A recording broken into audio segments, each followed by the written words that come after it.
Recently, I covered the concrete red carpet for an event honoring the Ghetto Film School. The Ghetto Film School is kind of everything that I'm into right now. It's pretty much my primary extracurricular activity. Everything I'm involved in goes through the Ghetto Film School.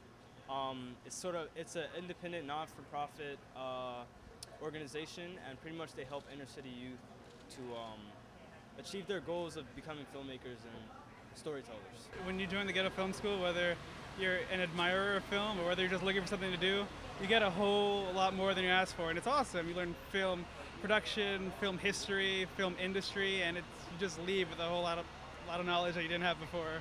Because of GFS, like I'm a better writer and I'm a better artist in general. They've taught us a lot about like being expressive, telling our stories and stuff like that. So it's really awesome opportunity just for us in general. So I think what really GFS contributed to me is meeting new people, getting this wonderful opportunity to create films and make a story that I really am passionate about. About 10 years ago, I got involved and got on the board to help Joe Hall, the founder, to develop the school, which has now become a public high school for cinema.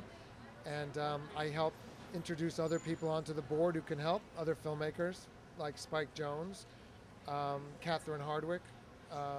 We do Google classes that are for film students around the world who are in high school. We go up to the school and we do workshops. I get actresses like Amy Adams who did a workshop for them. I've done workshops for them. Spike Jones has done workshops for them. We just try to provide them with resources that they need to have for their education and to involve cinema in their education. I founded the Ghetto Film School 12 years ago in a very small storefront in my neighborhood in the South Bronx, Hunts Point. And I think why it's important is that filmmaking and storytelling in general, creative content, generating that is really a great American resource. When you think about it, anywhere you travel in the world, you see American creative content. You see films, you see billboards with Julia Roberts in Nairobi. I've seen that. But I think it goes beyond just the Hollywood part of it when you think of our books and our stories in general. And it's the thing that you can't outsource. So my hope is that projects like ours will shed light on this and really encourage policymakers and others to invest in that creative education. It's not just because arts is nice and it feels good. I really see it as tied to the economic reality of the 21st century for this country. And it's my hope that we can get different sectors of society to buy into that as a public education platform.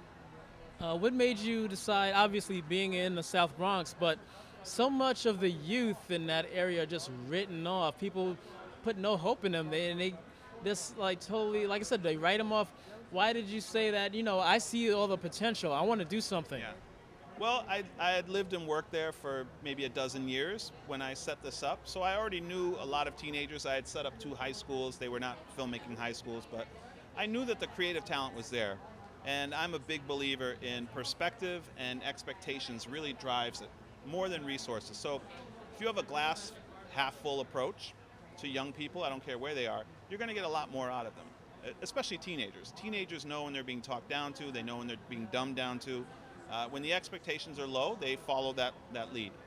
Now, did you get into journalism for a similar cause? Did you want to help educate people and teach? Was that part of what drew you to it? Absolutely. I became a journalist because I liked telling stories. I thought of it as less about education and more about storytelling and just thinking that I had insight into some interesting stories that other people might tell a different way or may not even catch at all. And we've had an opportunity, certainly at CNN, to do now 25 documentaries. I'm working on my 26th.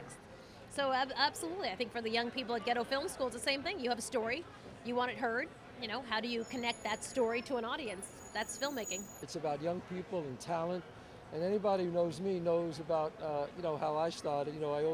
My dad used to always tell me the saddest thing is wasted talent. And that's how I wrote Bronx Tales. So I'm here to contribute whatever I can, show these young people that the whole world is ahead of them.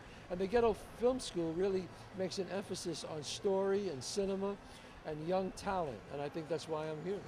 Did you have mentors growing up that helped you get into acting and theater and film? Not really, no. I had people that I admired, Robert De Niro for one, Al Pacino for another, and then I was very fortunate to work with them as I got older and, things worked out.